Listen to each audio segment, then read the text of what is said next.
Bismillahirrahmanirrahim. 2. Kehidupan sang Nabi. Nabi Muhammad lahir di kota Mekah pada sekitar 570 Masehi. Ia berasal dari klan Bani Hashim, bagian suku Quraisy yang mengendalikan Mekah, pusat perdagangan dan agama di jantung semenanjung Arab. Terletak sekitar 80 km dari Laut Merah, kota Mekah mendapat keuntungan berkat rute perdagangan utara-selatan yang menghubungkan Romawi di utara dan Yaman di selatan. Meski demikian, Mekah jauh terlepas dari kedua tempat tersebut. Ratusan kilometer padang pasir yang mengelilinginya memungkinkan kota Mekah berkembang bebas dari pengaruh atau kendali asing. Pada saat yang sama, Mekah terhubung dan terisolasi secara internasional. Ketika berurusan dengan agama, Mekah menjadi titik pusat semenanjung Arab. Mekah menjadi lokasi Ka'bah dan haji tahunan yang menarik bangsa Arab dari seluruh penjuru semenanjung Arab. Jadi, meskipun cukup jauh dari jangkauan kekaisaran Bizantium atau Persia, Mekah sudah cukup tepat sebagai pusat yang memberikan dampak besar bagi orang-orang Arab. Kedua, karakteristik inilah yang akan memainkan peran utama mulai menyebar. Awal kehidupan. Kehidupan awal Muhammad ditandai dengan kesulitan dan kehilangan. Ayahnya Abdullah wafat sebelum ia lahir. Saat itu Abdullah sedang melakukan perjalanan dagang ke kota Yasrib di sebelah utara Mekah.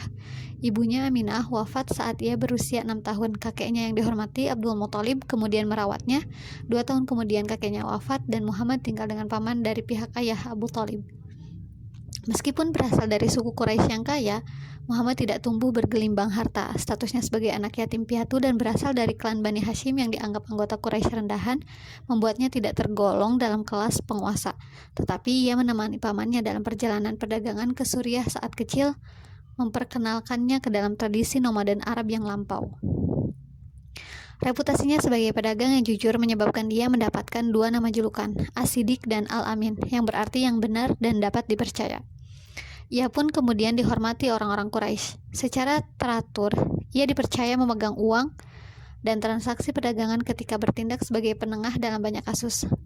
Menjelang usia 20 tahun, Muhammad sudah menjadi pedagang sukses dan bekerja sebagai agen usaha seorang janda kaya bernama Khadijah.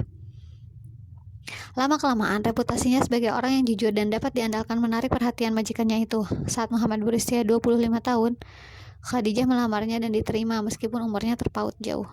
Walau dikelilingi masyarakat penyembah patung yang politeistis, Muhammad muda tak mengikuti agama orang-orang Quraisy. Pesan monoteisme Ibrahim dan Ismail hanya samar-samar diingat kebanyakan orang Arab, tetapi masih dipertahankan beberapa orang yang dikenal sebagai Hunafa, yang berarti penganut monoteis. Orang-orang ini menolak menerima ratusan tuhan-tuhan kayu dan batu. Muhammad salah satunya. Alih-alih terlibat dalam penyembahan patung yang begitu merajalela di masyarakatnya, Muhammad memilih menyepi. Ia membiasakan diri menyepi di sebuah gua di atas gunung yang berjarak sekitar 5 km dari pusat kota Mekah. Di sana ia duduk dalam keheningan dan merenungkan masyarakat serta agama yang berkembang di Mekah. Wahyu pertama. Menurut tradisi Islam, pada 610 Masehi, saat berdiam di gua yang telah didatanginya berkali-kali, Muhammad mengalami sesuatu yang baru. Malaikat tiba-tiba muncul di depannya dan memerintahkan, "Bacalah." Ia menjawab bahwa ia tak bisa membaca. Seperti kebanyakan orang di Mekah, Muhammad pun buta huruf. Sekali lagi malaikat memerintahkannya untuk membaca.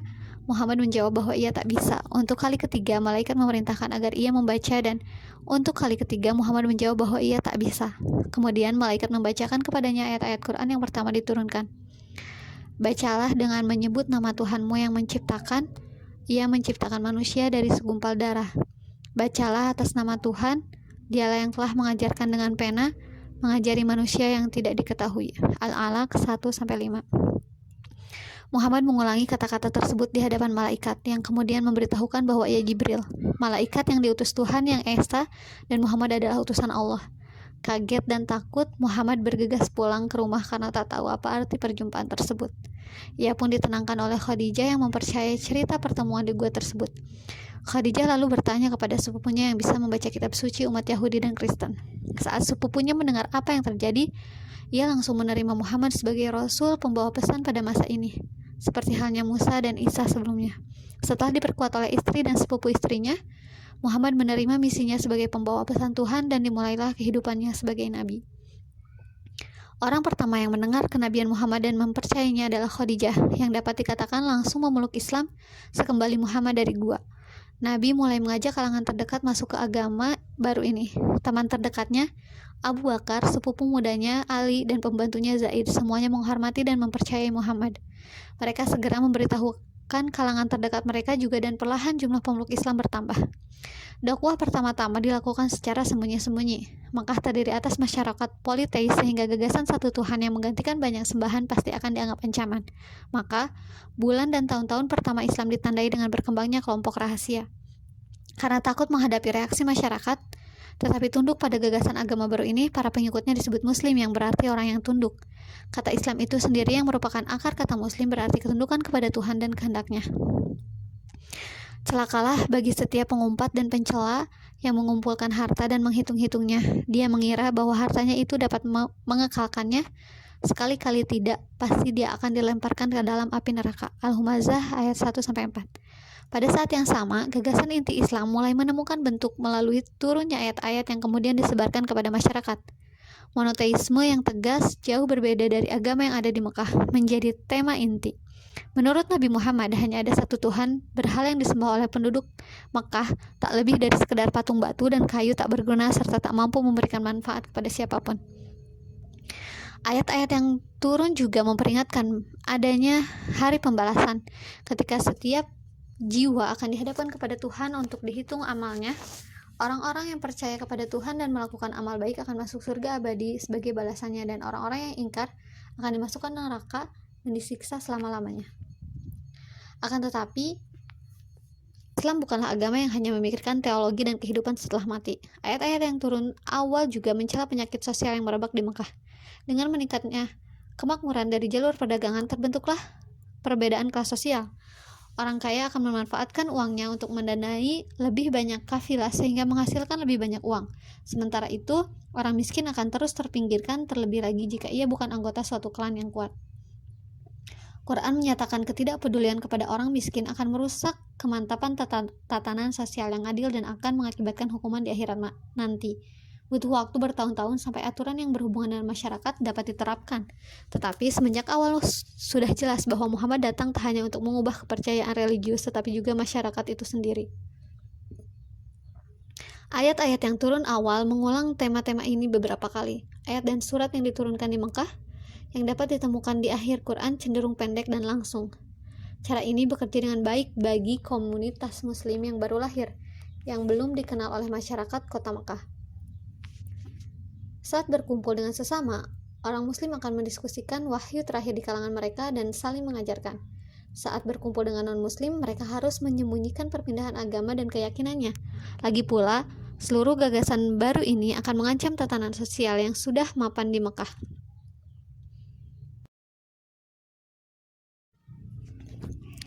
Kesetaraan sosial, ekonomi, dan suku sudah dalam genggaman anggota suku Quraisy yang kaya dan berkuasa. Revolusi sosial jarang diterima oleh mereka yang berada dalam kekuasaan. Bahkan, Muhammad sendiri belum mendukung perubahan apapun dalam masyarakat. Keyakinan baru itu menjadi ancaman bagi posisi ekonomi dan sosial para penganut politeisme karena Ka'bah, Makkah menjadi pusat kehidupan religius bangsa Arab di seluruh semenanjung Arab. Sekali setahun, orang-orang Arab akan bepergian ke Makkah untuk melaksanakan ziarah dan menghormati ratusan berhala yang disimpan di sekitar Ka'bah. Bagi orang Quraisy, ini berarti bisnis yang sangat menguntungkan. Perdagangan adalah produk sampingan alami dari ritual ziarah ini, karena ada begitu banyak orang dari segala penjuru di satu tempat pada saat bersamaan. Pasar alamiah berkembang, sehingga Makkah menjadi pusat kehidupan religius, ekonomi, dan politik di Arab. Dan sebagai fasilitator perdagangan ini, Quraisy mendapatkan keuntungan besar. Akan tetapi, pesan yang dibawa Nabi Muhammad menolak pentingnya berhala dan menekankan keesaan Tuhan. Tanpa berhala, takkan ada ziarah. Tanpa ziarah, takkan ada bisnis. Ini bukan skenario yang menyenangkan bagi Quraisy dan para pengikut awal Nabi Muhammad juga mengetahuinya. Karena alasan ini, tak mungkin mengungkapkan agama baru ini di kalangan para pemimpin suku.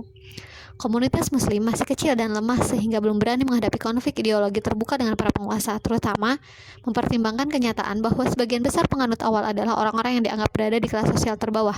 Budak, pembantu, dan orang miskin menjadi bagian terbesar komunitas Muslim awal, tertarik pada ajaran kesamaan manusia di hadapan Tuhan dan sifat egaliter agama baru ini. Kekayaan dan status sosial tidak menentukan nilai seseorang. Penyiksaan. Akhirnya, komunitas Muslim menjadi terlalu besar untuk diabaikan oleh orang-orang Quraisy. Awalnya, Muslim bisa sholat di tempat tersembunyi di luar kota, tetapi saat kelompok peribadatan semakin besar, peluang untuk ketahuan pun semakin tinggi. Inilah yang terjadi saat sekelompok penyembah berhala melihat sekelompok Muslim yang sedang sholat. Mereka langsung bereaksi dengan mencemooh Muslim dan cara beribadahnya. Awalnya, Quraisy tenang-tenang saja menganggap komunitas kecil ini sebagai ketaklaziman yang bisa diajak, sampai mereka menyadari daya tarik gagasan baru ini, monoteisme. Keadilan sosial, kesetaraan, dan ketundukan kepada perintah Tuhan semuanya adalah teori yang mengancam Quraisy. Di mata banyak pemimpin Quraisy, solusi untuk menyelamatkan diri dari gerakan religius dan sosial baru ini yaitu dengan menyingkirkan sumbernya, Muhammad. Akan tetapi, masyarakat Arab masih memegang struktur dan aturan. Walaupun anak yatim, Muhammad masih berada di bawah pelindungan pamannya Abu Thalib. Ia memimpin Bani Hashim, salah satu klan Quraisy. Abu Thalib sendiri menolak menerima Islam, tetapi harga diri dan rasa hormat pada aturan sosial Arab membuat ia melindungi keponakannya. Lebih jauh lagi, budaya Arab tua menyatakan jika Nabi Muhammad terbunuh, anggota klannya diizinkan membalas dendam sehingga dapat terjadi perang saudara di jalanan Mekah. Jadi Nabi Muhammad sendiri tidak bisa disakiti, tetapi perlindungan tersebut tidak berlaku bagi para pengikutnya. Banyak di antaranya yang tidak dilindungi oleh klan atau keluarga manapun. Suku Quraisy memutuskan untuk mengancam dan menganiaya mereka dengan harapan bisa memadamkan semangat yang lain untuk bergabung dengan agama baru tersebut. Maka umat muslim kerap dilecehkan, dicabut haknya di Mekah. Meski mendapat perlindungan, Nabi Muhammad tak mampu menghentikan penindasan terhadap para pengikutnya. Quraisy juga mengambil langkah untuk mencegah penyebaran agama baru di luar Mekah. Sekelompok pengungsi Muslim yang melarikan diri ke Abyssinia mendapat janji perlindungan dari Raja Kristen Negus. Kemudian Quraisy mengirim utusan untuk mengejar mereka, berharap bisa meyakinkan sang raja agar mencabut perlindungannya dan mengirimkan kembali pengungsi Muslim ke Mekah untuk dianiaya. Saat Negus mendengarkan Ja'far, sepupu Nabi, membacakan ayat-ayat Quran mengenai keyakinan Islam tentang Isa dan Maryam, ia menolak mengabaikan sesama penganut monoteisme itu. Utusan Quraisy pun harus kembali ke Mekah tanpa bisa membawa pengungsi Muslim. Akan tetapi, seandainya umat Muslim tak bisa melarikan diri ke tempat yang jauh, Islam masih bisa menyebar keluar Mekah. Ribuan orang Arab mengunjungi Mekah tiap tahun. Jika para pengunjung itu mendengar dakwah Nabi Muhammad dan melihat kegagalan Quraisy menghentikan gagasan baru ini, status Quraisy sebagai salah satu suku terkemuka di Arab akan merosot. Alternatifnya, para pengunjung akan mempercayai Nabi Muhammad, menerima agamanya dan membawanya pulang ke kampung halaman, menyebarkan Islam di luar Mekah dan membuatnya semakin susah dibendung. Semua ini membuat Quraisy mengambil tindakan-tindakan ekstrim. Pada 617 Masehi, sekitar 7 tahun setelah wahyu pertama, Quraisy memutuskan untuk menerapkan boikot total terhadap Bani Hashim, klan Nabi Muhammad yang banyak memeluk agama Islam. Tak seorang pun mengadakan transaksi bisnis dengan mereka ataupun menikahi salah satu anggota klan. Mereka bahkan dipaksa mengasingkan diri di lembah Tandus, tepat di luar Mekah. Tekanan ini berdampak parah bagi komunitas Muslim. Penyiksaan menimbulkan kelaparan, isolasi sosial, dan kesulitan ekonomi bagi orang-orang Muslim, bahkan bagi non-Muslim yang kebetulan menjadi bagian dari Bani Hashim. Beberapa Muslim yang tak berasal dari Bani Hashim seperti Abu Bakar, Umar, dan Utsman mengusahakan segala cara untuk mengirimkan bahan makanan kepada Bani Hashim dengan menghindari peraturan boikot walaupun secara pribadi mengalami kerugian besar. Boikot ini melelahkan seluruh komunitas Muslim baik yang berasal dari Bani Hashim maupun klan lain. Pada akhirnya, boikot ini tak efektif untuk memaksa Nabi Muhammad menghentikan dakwah dan berakhir tepat setelah setahun diberlakukan. Kendati ada upaya pencegahan oleh Quraisy, semakin banyak orang memeluk Islam. Boikot tersebut juga membuktikan kekuatan Islam kekuatan ikatan komunitas muda ini. Anggota komunitas yang tidak termasuk klan Bani Hashim masih bersedia mengorbankan kekayaan dan keselamatan untuk membantu saudara-saudara yang sedang dianiaya. Di sini, salah satu konsep inti Islam, kesetiaan pada agama melebihi kesetiaan pada suku atau keluarga, tampak dengan jelas. Akan tetapi, boikot itu tetap menimbulkan dampak nyata. Bertahun-tahun tak mendapatkan makanan dan perlindungan diiringi kekerasan fisik telah mengakibatkan jatuhnya korban di kubu kelompok Muslim. Penganiayaan ini mungkin turut mempengaruhi wafatnya istri Nabi, Khadijah, pada 619 Masehi. Dialah pengikut Muslim pertama yang telah mendampingi Nabi melalui kesengsaraan di tangan Quraisy. Dukungan emosional yang diberikan Khadijah pada tahun-tahun awal tak terkira bagi Nabi yang mendorongnya untuk melanjutkan dakwah di tengah penganiayaan. Ini salah satu kehilangan terbesar bagi Nabi, tetapi ini bukan satu-satunya kehilangan yang harus dihadapi. Tak lama setelah itu, paman yang telah melindunginya, Abu Thalib, sakit dan wafat. Walaupun tak mau masuk Islam, Abu Thalib mengalami penganiayaan seperti halnya anggota Bani Hashim yang lain dan tak pernah melepaskan perlindungan terhadap keponakannya ini. Selain menjadi kehilangan besar bagi Nabi Muhammad, wafatnya Abu Thalib berimplikasi besar bagi komunitas Muslim. Tanpa pemimpin yang kuat, hanya sedikit orang yang mampu melindungi Nabi Muhammad dan anggota komunitas muslim lainnya dari para pemimpin Quraisy. Mereka semakin berani menyerang muslim baik dengan kata-kata maupun fisik. Meskipun mencintai kota Mekah, Nabi Muhammad memutuskan mencari kota lain yang masyarakatnya mau menerima dan memberikan kebebasan untuk mendakwahkan agamanya dibanding Quraisy. Pilihan jatuh pada Thaif, kota yang dipimpin suku Sakif, dan berjarak 60 km ke arah tenggara kota Makkah. Nabi pun pergi ke Thaif dan bertemu dengan 3 bersaudara yang memimpin suku tersebut. Dengan tegas, mereka menolak permintaan Nabi untuk masuk Islam dan menolak memberikan perlindungan dalam bentuk apapun. Yang lebih menyedihkan, saat berjalan keluar dari kota dan kembali ke Makkah, sekelompok orang Thaif berkumpul untuk menghina dan melemparinya dengan batu. Nabi berdarah saat akhirnya bisa meninggalkan kota itu. Tradisi Islam meyakini, setelah peristiwa itu Nabi didatangi malaikat Jibril yang menanyakan apakah Nabi ingin ia menghancurkan kota Thaif dengan 2 gunung sebagai hukuman atas pelakuan mereka terhadap utusan Allah. Nabi menolak dengan mendoakan semoga salah satu keturunan mereka suatu hari menjadi penganut Islam. Kejadian ini akan berperan besar dalam hubungan spiritual antara Muslim India dan Nabi pada abad berikutnya.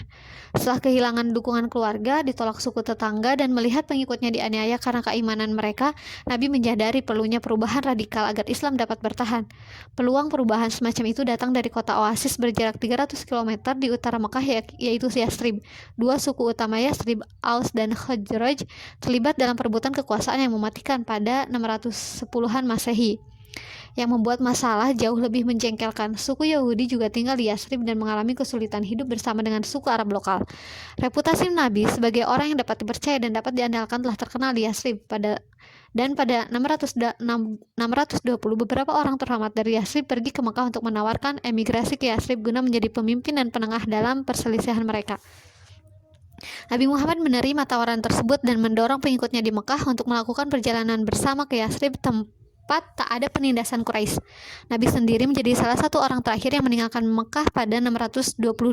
Saat melakukan perjalanan bersama teman dekatnya Abu Bakar, mereka berhasil menghindari rencana Quraisy untuk membunuhnya sebelum meninggalkan Mekah. Di Yathrib yang kemudian bernama Al-Madinah Al-Munawwarah, secara resmi dikenal sebagai Madinah, Nabi Muhammad akan mendapatkan keamanan dan kebebasan menyebarkan Islam jauh dari penindasan Quraisy.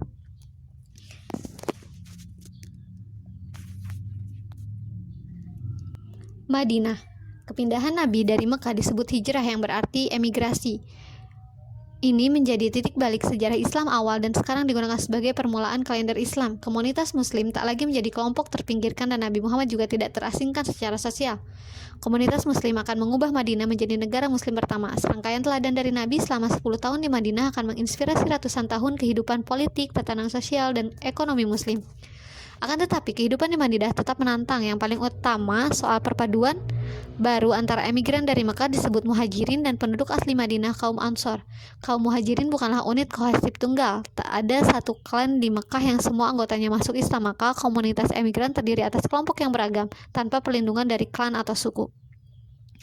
Sebaliknya, kaum Ansor berasal dari suku Aus atau Khazraj yang terlibat peperangan di OSIS tersebut. Lebih jauh, banyak orang yang tak tergolong kelompok apapun, imigran dari Afrika, Persia, dan kerajaan Bizantium.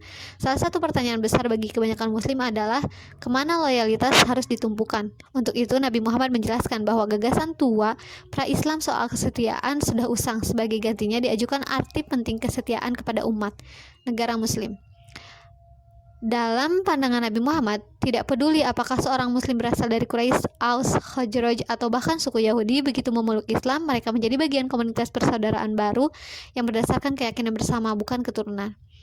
Kaum Yahudi menjadi satu komunitas masyarakat bersama Muslim. Bagi Yahudi agamanya dan bagi Muslim agamanya. Ini berlaku bagi kerabat dan diri mereka sendiri dengan pengecualian bagi siapapun yang bersalah atau berkhianat karena ia membahayakan dirinya dan keluarganya.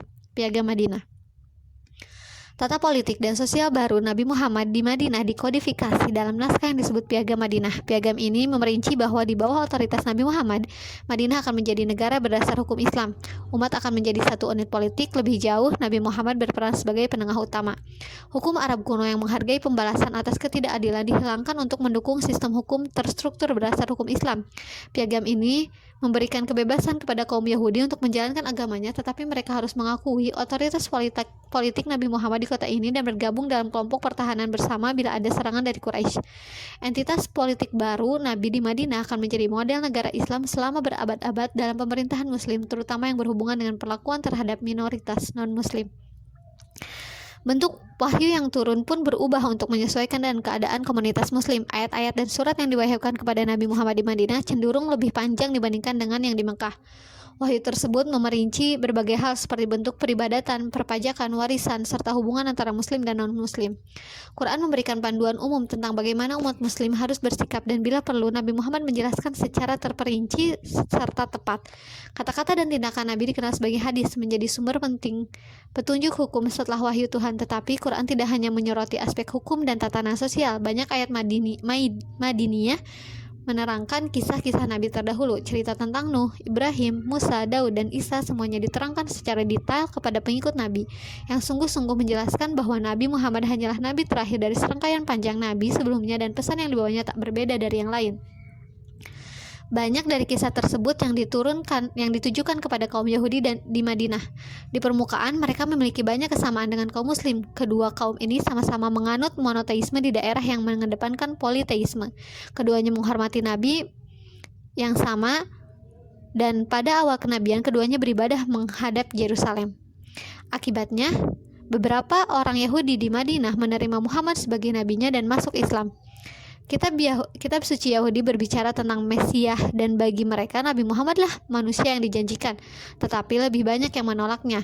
Yudaisme itu unik dalam hal kepercayaan dan etnisitasnya yang terikat pada konsep umat terpilih. Pesan tentang kesetaraan dan persatuan seluruh umat Islam tanpa memperhatikan entitas berbenturan dengan etnisitas, berbenturan dengan beberapa gagasan utama keyakinan Yahudi. Sebagai orang mungkin meyakini kenabian Muhammad, tetapi kenyataan bahwa ia bukan seorang Yahudi menjadi problematik bagi mereka yang menganut teologi Yahudi dengan tegas. Perpecahan antara kaum Yahudi yang meyakini dirinya bangsa terpilih oleh Tuhan dan kaum Muslim yang mendukung persatuan umat manusia akan menimbulkan ketegangan serius di dua kelompok ini. Peperangan. Hijrahnya Nabi ke Madinah tak berarti selesainya konflik dengan Quraisy. Kaum Muhajirin masih merasakan kepedihan atas perlakuan saudara sesukunya, dan kaum Ansor berani menghukum siapapun yang menindas saudara baru mereka dalam Islam. Tetapi kaum muslimin belum mendapat izin dari Nabi untuk memerangi Quraisy.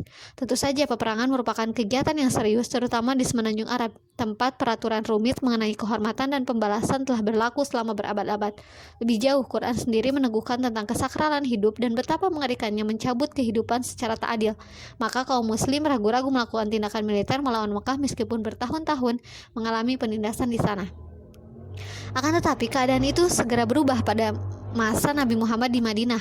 Ia mengabarkan kepada para pengikutnya wahyu yang baru turun dari Tuhan yang menyatakan diizinkan berperang bagi orang-orang yang diperangi karena sesungguhnya mereka dizalimi, dan sungguh Allah Maha Kuasa menolong mereka itu, yaitu orang-orang yang diusir dari kampung halamannya tanpa alasan yang benar hanya karena mereka berkata Tuhan kami adalah Allah.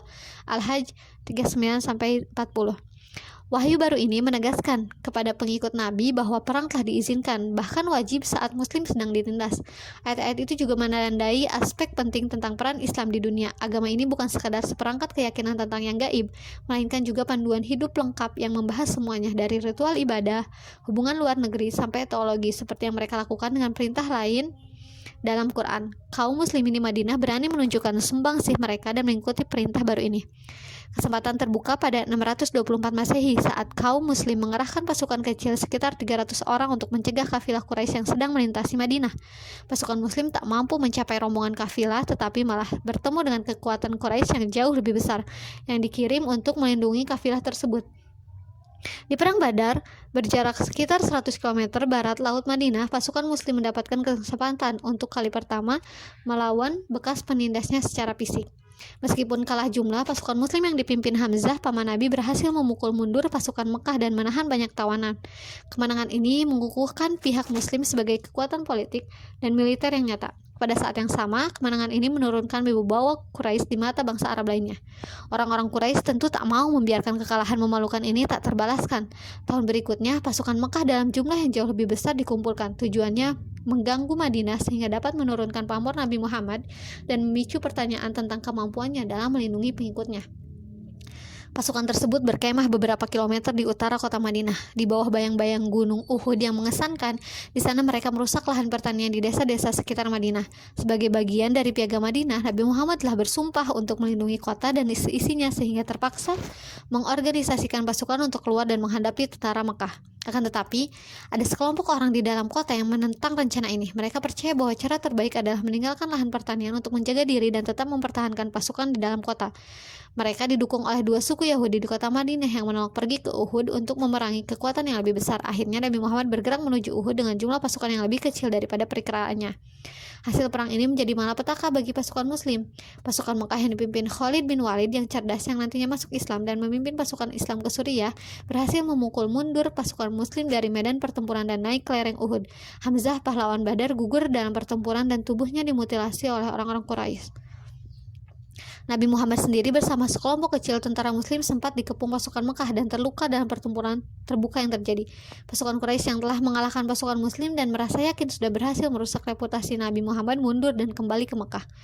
Perang Uhud tak berhasil meruntuhkan Islam atau otoritas Nabi di Madinah seperti yang diharapkan kelompok Quraisy, walaupun mampu menaburkan benih ketegangan antara pihak Muslim dan Yahudi di Madinah yang kebanyakan menolak mematuhi piagam Madinah dan tak mau ikut bertempur. Tampak jelas bahwa baik Muslim maupun Quraisy tak akan mampu saling mengalahkan dengan meyakinkan di medan pertempuran.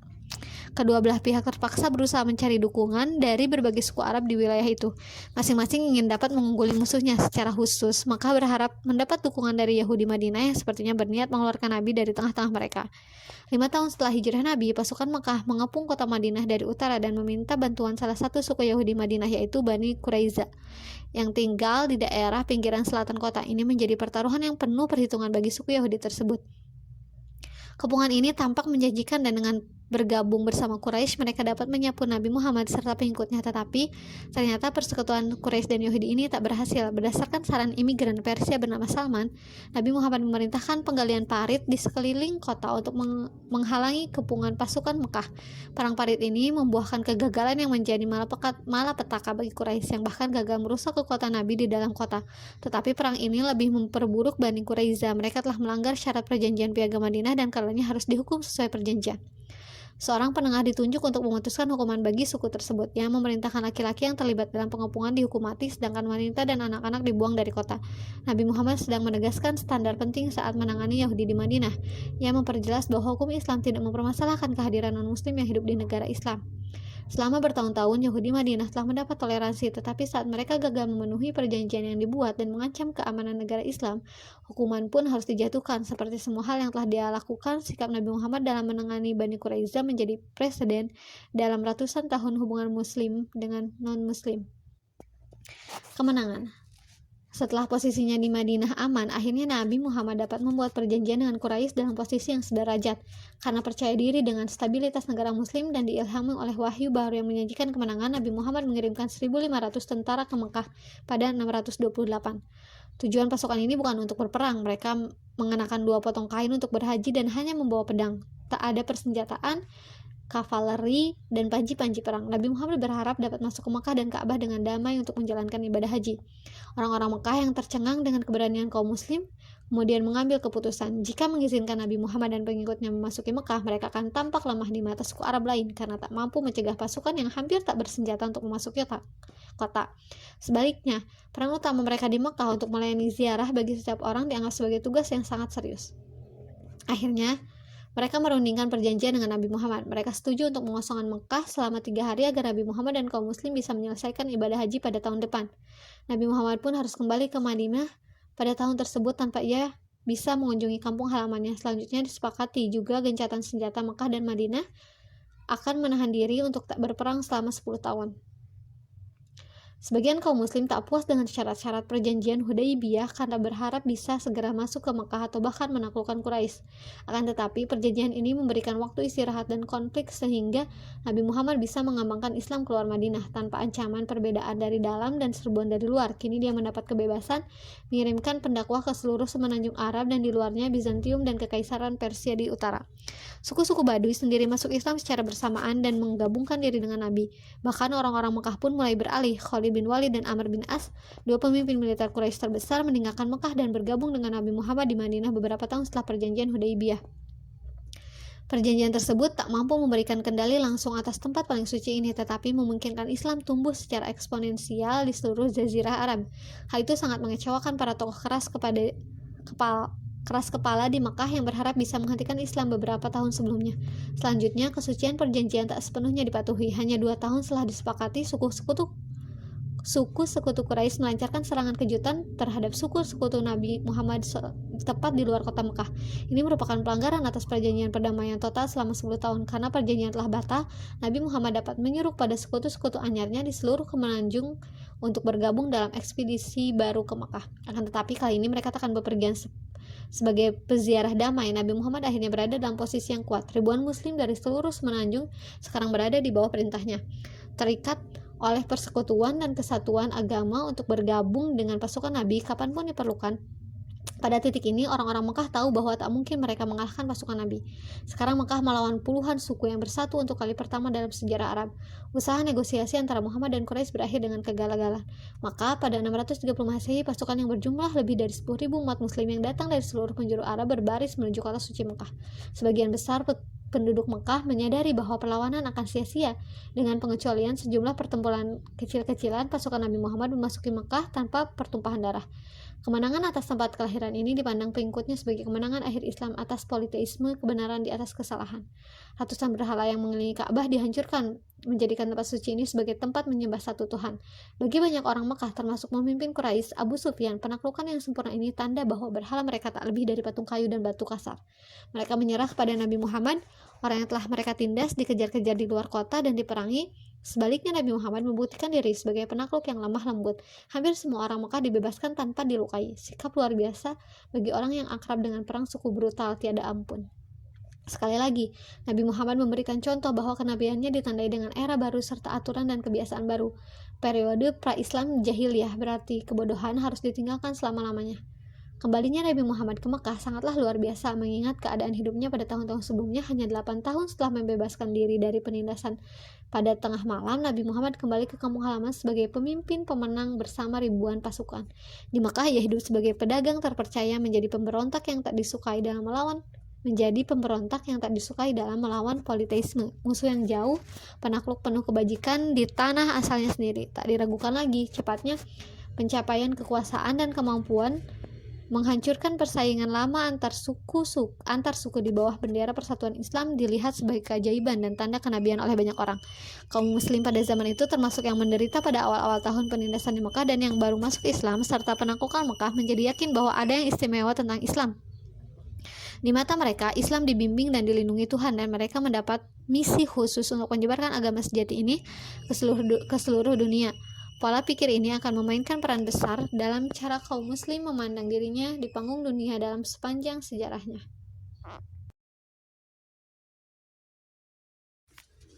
Berakhirnya kenabian. Saat penaklukan Mekah, Nabi Muhammad berusia sekitar 60 tahun. Sudah terbilang tua berdasarkan ukuran saat itu.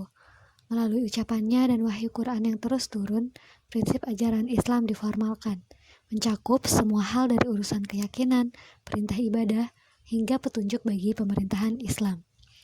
Sebuah tatanan sosial baru telah disibak dengan meninggalkan kesukuan dan menuju nasionalisme kesatuan Islam di bawah hukum ilahi. Nabi Muhammad menyusunnya dalam khutbah terakhir yang menyatakan, "Dan sesungguhnya nenek moyang kalian pun satu, kalian berasal dari Adam dan Adam berasal dari tanah. Orang yang paling mulia di antara kalian adalah orang yang paling bertakwa. Tidak ada suatu kelebihan bagi orang Arab atas orang selain Arab, kecuali ketakwaannya."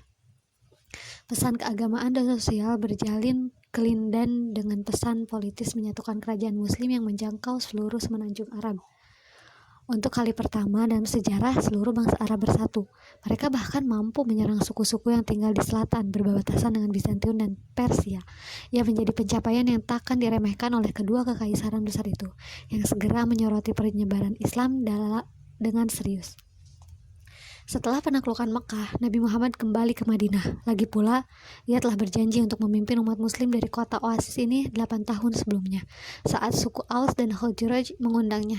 Di Madinah, ia mulai mempersiapkan kaum muslim yang akan membentang terus jauh setelah wafatnya. Nabi semakin sering berpesan tentang kewajiban orang beriman, arti penting menjaga Quran dan teladannya. Awal 632 Masehi, ia menempuh perjalanan haji terakhir. Nabi berkhutbah di depan ribuan pengikutnya yang semua mengenakan pakaian ihram apapun statusnya, mengingatkan kepada mereka tentang kesamaan derajat manusia. Ia memperingatkan agar menghindari penindasan, memperlakukan perempuan dengan hormat dan cinta, serta meninggalkan persaingan suku yang telah mengutuk kebudayaan Arab selama berabad-abad. Khutbah perpisahan meringkas kenabiannya. Inilah revolusi sempurna dalam segala hal. Di mata pengikutnya, tatanan baru muncul di ufuk fajar dunia. Tatanan yang berdasarkan hukum ilahi dan diilhami oleh teladan Nabi Muhammad. Setelah perjalanan haji, Nabi Muhammad kembali ke Madinah, tempat diletakkannya dasar penyebaran Islam selanjutnya. Orang-orang terpelajar dikirim ke berbagai provinsi jauh, seperti Yaman dan batas timur Arab, untuk mengajarkan dasar-dasar Islam kepada mereka yang baru masuk Islam. Madinah dengan masyarakat yang paling dekat pertaliannya dengan Nabi akan berperan sebagai pusat pengetahuan Islam, bertugas mendidik seluruh dunia Islam bahkan setelah kepergian Nabi. Perjalanan militer disiapkan ke utara melawan Bizantium. Etika perang Islam yang akan memandu pasukan Islam bertahun-tahun ditegaskan kembali.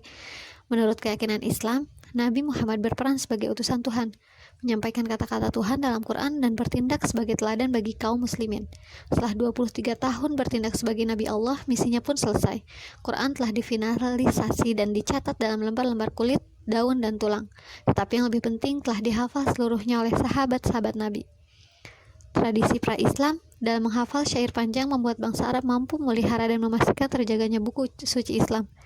Kisah-kisah tentang ucapan serta tindakan Nabi Muhammad juga menempati posisi penting, menyebar ke seluruh Arab dari mulut ke mulut. Menurut tradisi Islam, salah satu ayat akhir Quran yang diturunkan kepada Nabi Muhammad menyatakan, "Hari ini telah kusempurnakan agamamu, kusempurnakan juga kenikmatan bagimu, dan kuridhoi Islam sebagai agamamu." Al-Maidah ayat 3. Nabi Muhammad jatuh sakit pada awal musim panas 632 Masehi. Ia merasakan sakit kepala dan demam yang membuatnya lemah, kemudian tak mampu berjalan tanpa bantuan sepupunya Ali dan pamannya Abbas. Saat tak mampu mengimami sholat di masjid, dia menunjuk sahabat dekatnya Abu Bakar untuk menjadi imam. Ia menghabiskan hari-hari terakhir di rumah istrinya Aisyah, putri Abu Bakar. Dari balik dinding rumah yang menempel ke masjid, dia bisa mengamati umat mengikuti perintahnya untuk sholat. Walaupun ia tak hadir, tak diragukan lagi. Inilah saat-saat emosional bagi pengikutnya yang telah bersama Nabi melalui hari-hari sulit di Mekah.